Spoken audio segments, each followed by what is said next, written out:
Stephen Strange. Possessing a dead body is forbidden.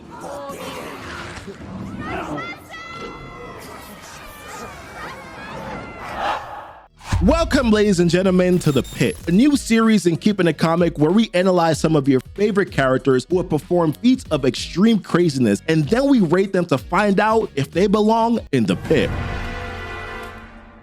Today on our list, we'll be analyzing a fan favorite Doctor Strange, the master of mystic art, the time stone virtuoso, the biggest threat to the multiverse, telling you that he is not a hero and going as far as kicking him into the pit. Welcome back to Keepin It Comic. I'm Goofy Rexy. To prove that Doctor Strange is no hero, I think it's important to look at all the variants that we've seen in the MCU so far. By my count, we've met about 5 versions of Doctor Strange. 6 if you want to count that time the Ancient One split him in 2 in What If Season 1. But seeing as he was technically a part of Supreme Strange and Supreme sucked him back into himself, wow, that sounded wrong coming out of my mouth, I'm not going to count him. My point is virtually every single variant of Doctor Strange that we've ever met has had some serious problems, and we can even rank them from least damaging to the most damaging. The least damaging Doctor Strange is probably this guy, Defender Strange. We met him at the beginning of the Multiverse of Madness, and we saw how this dude was willing to take the ability of America Chavez and was fully aware that it would kill her just so that he could protect the multiverse. For goodness sake, my man, you spoke Spanish with her, you probably ate pizza balls with her, yet you wanted to just watch her die. This all ties to Strange's vendetta for doing despicable things for the greater good, but we're gonna get into that a little bit later. Next, we meet Doctor Strange from 838, who used the Darkhold to dreamwalk to another universe, and he ended up causing incursions that destroyed that universe, and we know how that ended for him.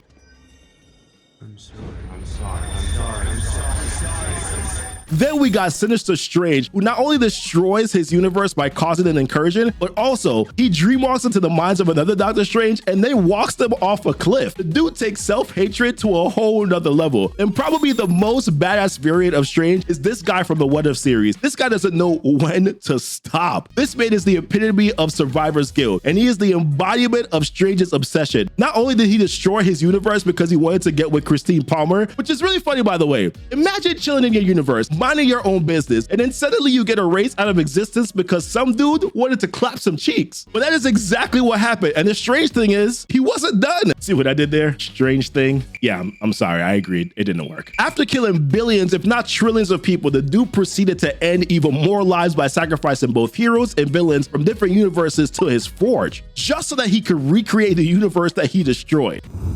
There was no other way.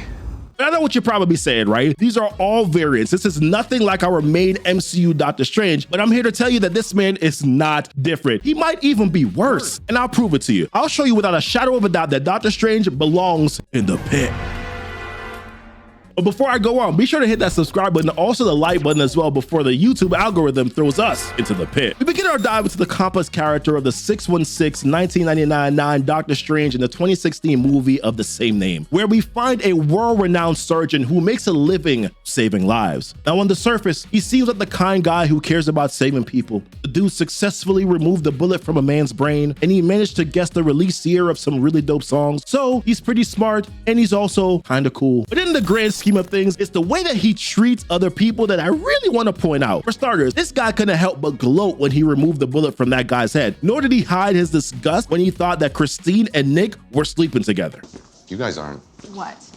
sleeping together. Sorry, I thought that was implicit in my disgust. Even Christine brought up how in their past relationship, he always took them to events that only he enjoyed. It's clear that as a surgeon, Strange was arrogant, controlling, and extremely condescending. But that's not enough to send the dude to the pit, because Strange's crimes start from when he became a sorcerer. Skipping ahead to after his encounter with the Ancient One, one of the first things that he did was steal books from the Carmitage library. At first, I looked at this as comedic relief in an otherwise serious movie, but if you think about it, there's something wrong with this. The last librarian had lost his head to prevent the books from being stolen, meaning these books were very important, and Wong even gave a speech about protecting the books, and Strange just goes and steals them anyway? Why? Because he can? It's a funny but subtle way to show how Strange disregards the rules when it comes to doing the things that pleases him. That's only the beginning. Strange proceeds to break as many rules in Carmitage as possible, like when the Ancient One mentioned that he attempts to teach most of the lessons being taught in Carmitage by himself. But that doesn't even compare to how he tempered with the rules of time.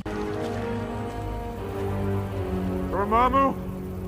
I've come to bargain. Now, I love the Dormammu scene and how Strange cleverly used the time stone, but even after that, he continued using the time stone, fully aware of the dangers that it held. Temporal manipulations can create branches in time, unstable dimensional openings, spatial paradoxes, time loops. Now, I can understand that using the Eye of Agamotto was important in protecting the Earth, but his possession of the Time Stone also blinds him to the value of life. Let me explain. While Stephen had ownership of the stone, Doctor Strange developed a sense of duty when it came to preserving the balance of reality, and he was willing to sacrifice anyone to protect that balance. He said so when he was willing to sacrifice Tony and Spider-Man to secure the stone in Infinity War. He used the Time Stone again to move forward in time to check all the possible outcomes, and seeing that there was only one where the good guys won, he offered the stone to Thanos, and by doing so, destroyed half the universe. Also, somebody gotta check, was there really only one? We saw the aftermath in Doctor Strange 2, how a lot of people survived the blip, killed themselves because they lost their loved ones, and that's not even half of it. What about the people Ronan killed, or the homes that were displaced thanks to the whole debacle in Falcon and the Winter Soldier? It all resulted from Doctor Strange's choices. But like he said, it was war. He made the call that he thought was right, and there was no other way. But was there? But what about Iron Man's death? Was there no other way for real? The YouTube channel How It Should Have Ended perfectly summarizes this. Can't somebody do something? Is there a doctor in the house? If only there was a device that could reverse things that were damaged. Okay, fine. Yeah, it seems silly, but when you think about it, Doctor Strange could have easily saved Tony in that moment with zero consequences, but the dude did nothing. I mean, he was barely active in the final fight scene against Thanos anyways. The dude just saw a massive flood and decided to focus all of his time on that, especially when he could have put all that water into the mirror dimension, or used the sling ring, or in the water to butterflies like he did in the fight with Thanos. But it gets so much worse. Some of the worst crimes came in Spider-Man No Way Home. When Peter asked for his help, this dude was willing to wipe the memory of every single person on Earth without even making the necessary investigations. Funny enough, it wasn't even the first time that he did it. Do you remember the full moon party at Comertage? Oh, Exactly. He didn't even explain the full extent of how the spell works to Peter, nor did he explain to Peter what Wong's warnings meant. If he had done either of those, Peter would have expressed his parameters, and perhaps they would have been more careful. And when the spell went wrong and these crazy things started to happen, he was quick to blame it all on Peter. And when Peter fixed his mess and sent all the villains back to the cages, he was willing to send them all back to their universes, knowing fully well that some of them were gonna die. It's funny how everyone saw how wrong it was to send people back to die. Any real hero would have at least tried to give them a fighting chance, not Stephen. And if he had at least worked together with Peter from the very beginning, dare I say with his brains and abilities, the outcome we saw in No Way Home wouldn't have happened. Maybe May wouldn't have died. Maybe Peter wouldn't have had to make everyone he ever loved forget who he was. Man, better go and say your goodbyes. You don't have long. Thank you, sir. When Doctor Strange 2 came around and he had to go around the multiverse with America Chavez, we saw Strange's true nature. First off, he went to see Wanda and he didn't even talk about Westview. Like, for real, dude? The entire town got brainwashed and had their minds taken over by magic, and you, one of the most powerful sorcerers in the world, whose job it is to monitor such things, had nothing to say. Child, please. And after the whole battle with Wanda in 616, he went to 838, and one of the first things that he did was put a man in a spell where he constantly hit himself for weeks. You remember Pizza Papa and what Strange did to him? Yeah, just because somebody irritated you, you subjected him to torture by his own hands for weeks, and you're supposed to be the good guy? And even when he met with the Illuminati, all he did was joke and make fun of them for having funny sounding names. And then up until the end of the movie, we saw Strange maintain his disregard by dreamwalking into a corpse and manipulating the souls of the damned. And don't forget, at the ending of the Doctor Strange 2 movie, all of his actions around the multiverse caused an incursion, which means even more lives are in danger. You break the rules and become a hero. I do it and I become the enemy. That doesn't seem fair.